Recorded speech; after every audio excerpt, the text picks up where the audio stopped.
వారికంటే అధికముగా దేవుని యొక్క ఆత్మ అతనికి నేర్పించింది. అంటే పౌలుని ఉన్నతమైనటువంటి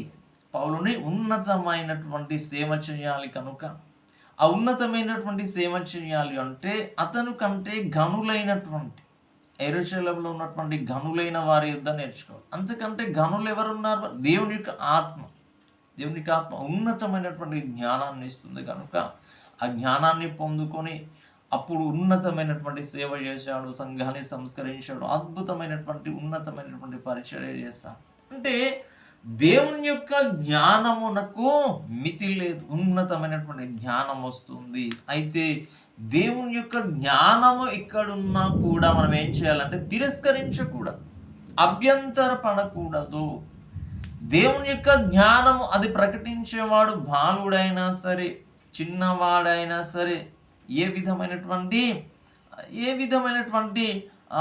ట్రైనింగ్ లేకపోయినను సరే, ఏ విధమైనటువంటి అనుభవ జ్ఞానములు లేకపోయినను సరే, దానికి అనుభవం ఉన్నదా అది అవసరం కాదు. దేవుని జ్ఞానాన్ని ప్రకటిస్తున్నాడా లేదా? దేవుని యొక్క జ్ఞానము అనుభవము వలన రాదు. దేవుని యొక్క జ్ఞానము శిష్యరికం వలన రాదు. దేవుని యొక్క జ్ఞానం ఎక్కడి నుండి వస్తుంది అంటే దేవుని యొక్క ఆత్మ వలన వస్తుంది. 12 ఏళ్ల ప్రాయంలో దేవుని యొక్క ఆత్మ ద్వారా పొందుకొని బోధకులు బోధించుతున్నాడు కదా.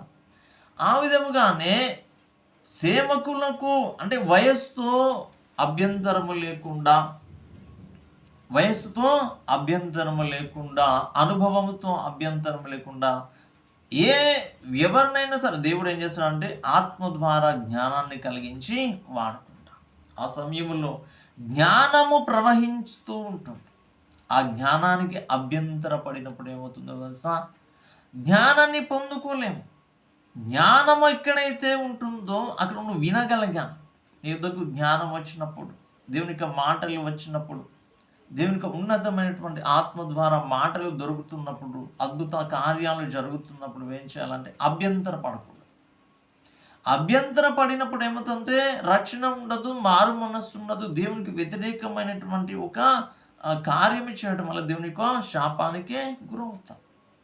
అందుకే మనం అభ్యంతర పడకూడదు, దేవుని జ్ఞానానికి అభ్యంతర పడకూడదు.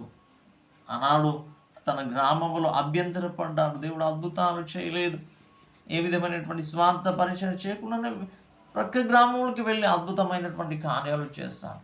కాబట్టి మనం ఎప్పుడైనా సరే, అది బాలుడైనను, అతను వయస్సు లేని వాడనైనను సరే, ఏ విధమైనటువంటి అనుభవ జ్ఞానము లేకుండా